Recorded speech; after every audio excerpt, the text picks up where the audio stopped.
Сәлем достар, алдын ала каналға тіркеліп, қолдау білдіріп қойыңыздар.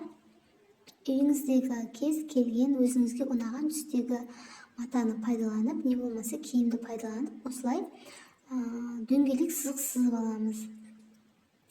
Біреуіне дөңгелек сызық сызып алдық. Бұл екі қабатты матаға сразу сыздым. Енді осыны біріктіріп тігіп шығамыз.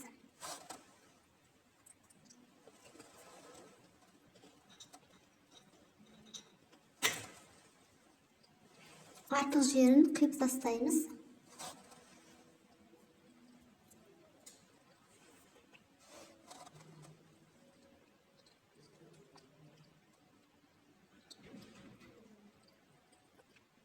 Осыны екеуін сәл ажыратып, ортасынан кесіп, оң қаратып аламыз.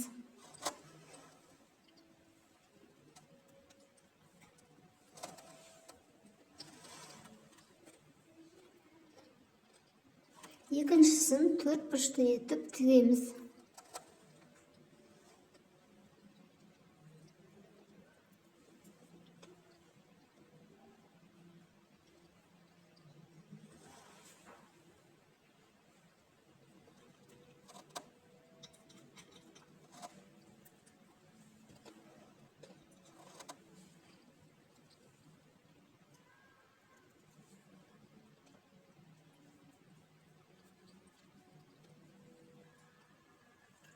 Және де мен резинка жасап алдым. Қолдан осылай резинка жасап алсаңыздар болады. Не болмаса дайын резинка қыстырғыштары қолдансаңыз болады.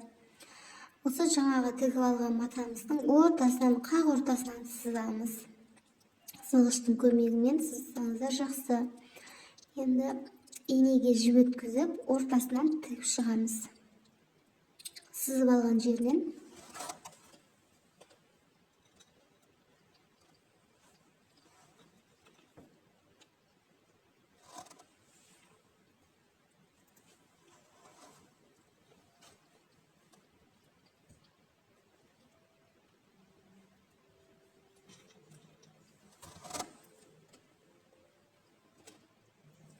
Осылай біріккеннен кейін тартып, жиырып алсаңыздар болады.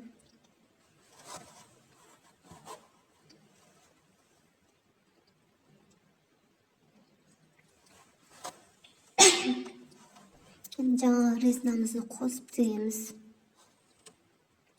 Өте сәнді, әдемі көрінеді, әсіресе қызыл түстегі маталарда. Қызыңыздың шашын өрген кезде тағып қойсаңыз, тіпті әдемі көрінетін болады. Тіккен жерін жасыру үшін осындай кішірек мата алып, бүктелген матаны ыстық клейдің көмегімен жабыстырып шығамын.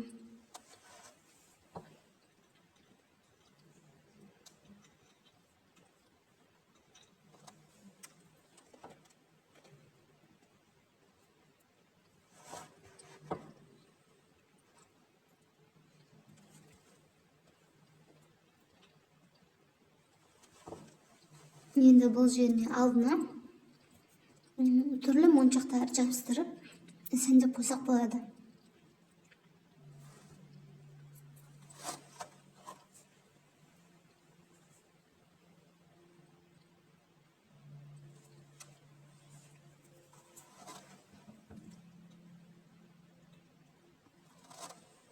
Міне дайын болды, әдемі көрінеді. Үйде бар затты қолданып, осындай әдемі дүние шығаруға болады.